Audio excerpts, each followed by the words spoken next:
Oke, selamat malam teman-teman. Hari ini saya akan mempresentasikan hasil dari pekerjaan final project relational database terkait dengan second hand car dealership relational database. Pertama, kita definisikan dulu project objektif. Jadi project objektif terkait dengan project ini adalah untuk membangun suatu relational database untuk sebuah dealer mobil bekas, website dealer mobil bekas, yang mana tujuan dari website tersebut adalah website tersebut digunakan untuk penjual agar dapat bisa menjual atau menaruh iklan dari produk yang ingin dijual oleh mereka, dan untuk pembeli agar dapat dengan mudah mencari produk apa yang mereka butuhkan sesuai dengan kebutuhan yang mereka punya masing-masing, seperti itu. Lalu mission statement untuk project ini, kita definisikan mission statementnya, yaitu untuk membuat satu basis data relasional untuk website dealer mobil bekas yang digunakan untuk penjual agar dapat menjual atau menaruh iklan dari produk yang mereka jual atau mobil, dan untuk pembeli agar dapat dengan mudah mencari produk yang ingin mereka beli sesuai dengan kebutuhan masing-masing. Lalu next step dari mission statement, kita buat struktur tabel. Untuk project ini, struktur tabelnya adalah sebagai berikut. Jadi struktur tabel ini dibuat menyesuaikan dengan kebutuhan basis data yang digunakan untuk kebutuhan menjual mobil bekas, yang mana di dalamnya itu terdapat proses bidding atau penawaran, seperti itu. Jadi di sini ada tabel seller atau penjual yang isinya adalah informasi atau data dari penjual mobilnya, yang di dalam itu ada field seller ID atau ID unik masing-masing seller, nama sellernya, kontak sellernya, serta domisili sellernya. Next, ada tabel buyer. Tabel buyer digunakan untuk menyimpan data pembeli, yang mana terdiri dari sama dengan data seller ya, jadi ada ID unik, nama, kontak, dan domisili. Selanjutnya, ada tabel produk yang digunakan untuk menyimpan informasi produk yang terdiri dari ID produk, lalu ada brand, yaitu brand atau merek mobilnya, lalu ada model dari mobilnya sendiri itu spesifik, lalu tipe mobilnya seperti apa, apakah hatchback atau hatchback dan lain-lain, lalu transmission type atau tipe transmisinya manual atau automatic, lalu tahun mobil itu atau year, lalu color, warna, mileage atau sudah berapa kilometer atau berapa mil mobilnya sudah digunakan.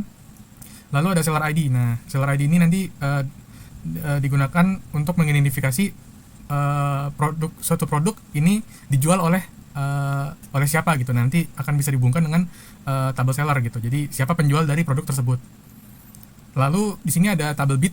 Nah, tabel bid ini digunakan untuk menyimpan data penawaran.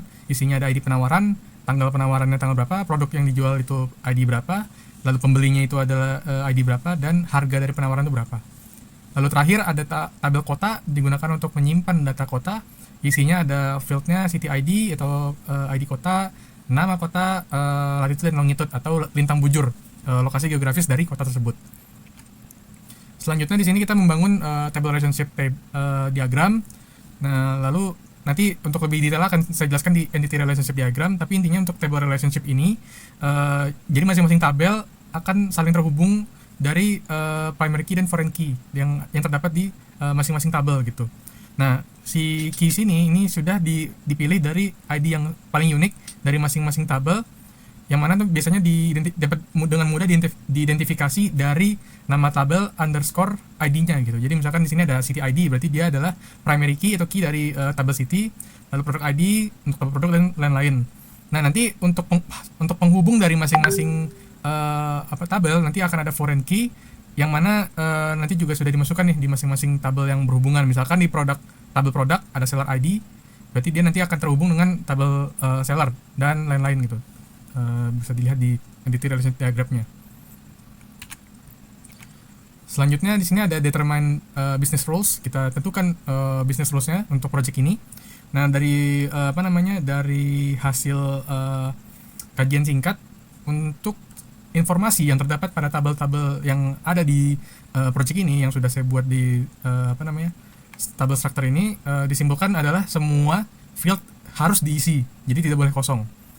Jadi karena kalau menurut dari opini saya sendiri adalah informasi-informasi dari masing-masing field ini adalah bare minimum atau informasi minimum untuk aktivitas penjualan mobil seperti itu. Lalu selanjutnya di sini kita buat entity relationship diagram. Jadi diagram yang sudah menyimpulkan dari semua yang tadi sudah saya jelaskan. Jadi hasilnya seperti ini. Terdapat 5 tabel yang akan kita bentuk. Masing-masing tabel memiliki primary key yang mana tadi dapat diidentifikasikan dengan nama tabel underscore ID. Dan nanti untuk masing-masing tabel akan mempunyai foreign key yang terhubung dengan tabel lain gitu. Seperti ini. Nah, nanti kita mulai misalkan dari tabel city. Di tabel city ini ada city ID unik dari masing-masing kota yang akan terhubung dengan field domisili dari tabel seller dan buyer. Jadi ini hubungannya one to one atau satu persatu. Lalu selanjutnya ini ada antara tabel seller dan produk, ini hubungannya one to many.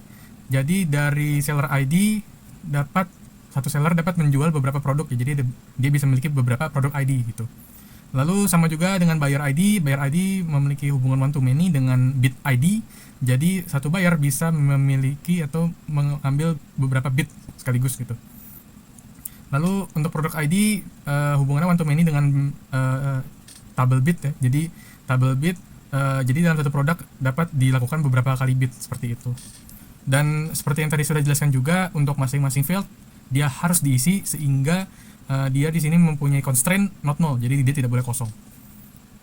Lalu untuk masing-masing field juga sudah saya definisikan untuk tipe datanya seperti yang ada di layar, seperti itu. Oke, selanjutnya kita lanjut ke populating database. Bagaimana kita bisa membuat dan mengisi database-nya. Pertama kita membuat dummy data. Jadi untuk project ini dummy data digunakan untuk mengisi si basis data itu sendiri, tabelnya. Sehingga dummy data akan saya buat menggunakan bahasa pemrograman Python.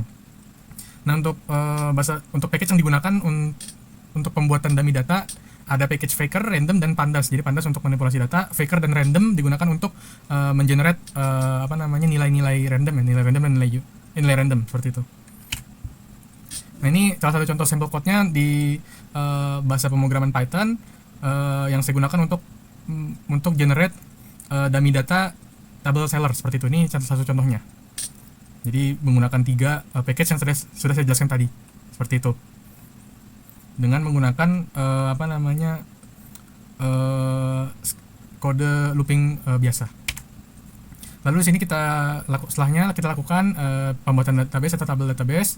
Kita lakukan menggunakan data definition language, yaitu perintah SQL yang digunakan untuk memodify dan menghapus struktur basis data. Nah, di sini kita tulis perintah untuk membuat tabel, tipe datanya, dan constraint-nya apa saja untuk masing-masing field jika ada. Lalu selanjutnya dari tabel yang sudah kita buat, kita lakukan import CSV data yang mana bisa kita lakukan langsung dari aplikasi pgadmin seperti ada di layar, seperti itu. Setelah selesai kita import datanya, masing-masing tabel sudah terisi. Lalu selanjutnya kita backup dulu tabel-tabel di basis datanya. Kita backup untuk alasan keamanan. Jadi kalau misalkan ada apa-apa, kita punya cadangan dari data tersebut. Selanjutnya retrieve data. Jadi untuk dari sistem basis data yang sudah dibuat, data apa saja sih yang bisa kita ambil dari basis data tersebut.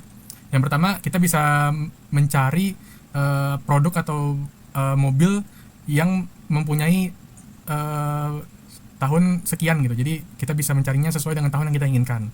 Dengan dengan komen yang ada di kiri, kita bisa mendapatkan hasil seperti di kanan. Jadi nanti bisa didapatkan mobil dengan misalnya kalau contoh di sini lebih baru dari 2015. Ini bisa ada hasilnya seperti itu.